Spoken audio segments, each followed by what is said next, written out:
વડોદરા જિલ્લાના સાવલી તાલુકાના ટુંડાવમાં ચેકડેમ કૌભાંડનો આક્ષેપ કોંગ્રેસ સદસ્ય ડોક્ટર પ્યારે રાઠોડ સામે ખેડૂતોમાં રોષ।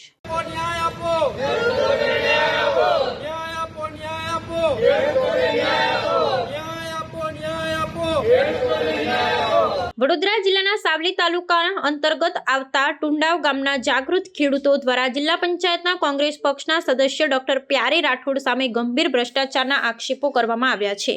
ખેડૂતોએ જિલ્લા વિકાસ અધિકારીને રૂબરૂ મળીને આવેદનપત્ર પાઠવ્યું હતું, જેમાં વર્ષ 2024-25 દરમિયાન મંજૂર થયેલા ચેકડેમની ગ્રાન્ટનો દુરુપયોગ થયો હોવાની રજૂઆત કરવામાં આવી છે।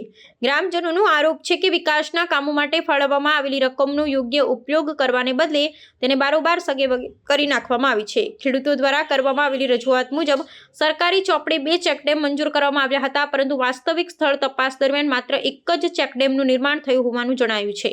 ગ્રામજનોએ આક્ષેપ કર્યો છે કે બીજો ચેકડેમ સદસ્યએ સત્તાનો દુરુપયોગ કરી પોતાના ઘરની નજીક અંગત વપરાશ માટે બનાવી દીધો છે। આ સમગ્ર પ્રકરણમાં માત્ર નેતા જ નહીં, પરંતુ સંબંધિત સરકારી અધિકારીઓની પણ મિલીભગત હોવાની શંકા વ્યક્ત કરવામાં આવી છે, જેના કારણે સરકારી તિજોરીને નુકસાન પહોંચ્યું છે। આ ગંભીર ગેરરીતિ બદલ રોષે ભરાયેલા ધરતીપુત્રોએ જવાબદાર જનપ્રતિનિધિ અને કસૂરવાર અધિકારીઓ સામે સખત કાર્યવાહી કરવાની માંગ કરી છે। જિલ્લા વિકાસ અધિકારી સમક્ષ કરવામાં આવેલી રજૂઆતમાં સ્પષ્ટ જણાવવામાં આવ્યું છે કે આ મામલે તટસ્થ તપાસ કરવામાં આવે અને જો ગેરરીતિ સાબિત થાય તો કડક પગલાં ભરવામાં આવે। ખેડૂતોએ ચીમકી ઉચ્ચારી છે કે જો ન્યાય નહીં મળે તો આગામી સમયમાં ઉગ્ર વિરોધ પ્રદર્શન કરવામાં આવશે।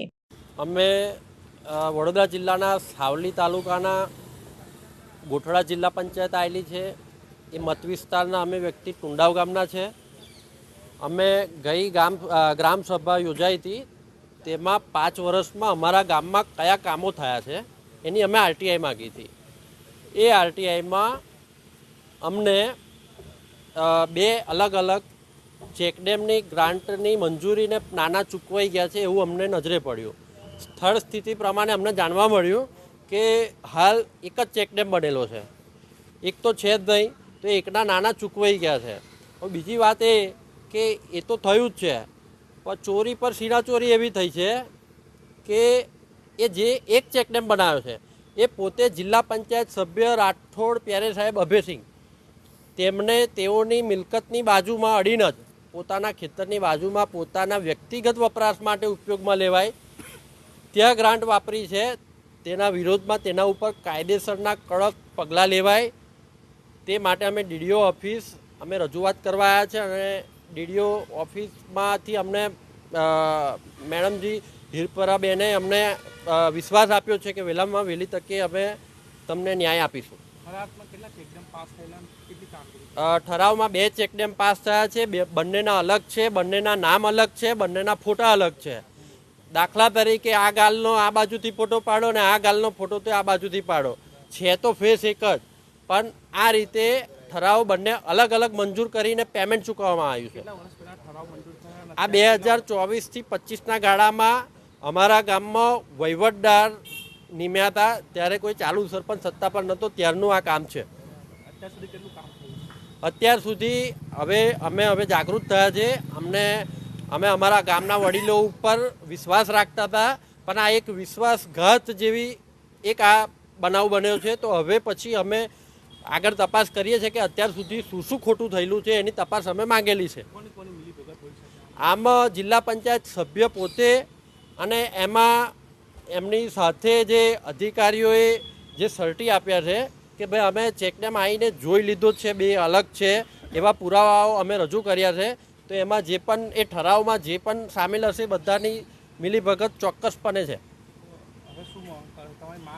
હવે અમારી માંગ એ છે કે આવીને આવી રીતે આ કોંગ્રેસ પક્ષના જિલ્લા પંચાયત સભ્ય છે, એટલે આજે પેલું 2000ની સાલ પહેલાં જે રાજ ચાલતું હતું કોંગ્રેસનું કે સેટિંગ શૂટિંગ કરીને બધું પતી જાય, આ ભાજપ સરકાર મૃદુ અને મક્કમ છે, વિકાસ વેગે ચાલનારી સરકાર છે, કોઈનો ભ્રષ્ટાચાર ચલાવનારી સરકાર નથી।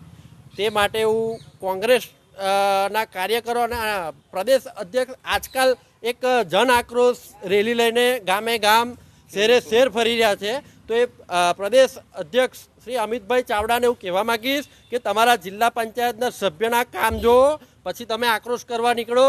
આ બહુ તમે ખોટી પબ્લિકને ઉશ્કેરવાનો પ્રયત્ન કરી રહ્યા છો। 2000ની સાલ પહેલાં શું ગુજરાત ને હિન્દુસ્તાન હતું એ પણ પબ્લિક જોઈ રહી છે અને આજે શું છે એ પણ પબ્લિક જોઈ રહી છે. માંગ સ્વીકારવામાં નહીં આવે તો અમે ગાંધી ચિંધ્યા માર્ગે અમે ઉગ્ર આંદોલન ખેડૂતો કરીશું. મારું નામ છે રાજદીપભાઈ રાણા.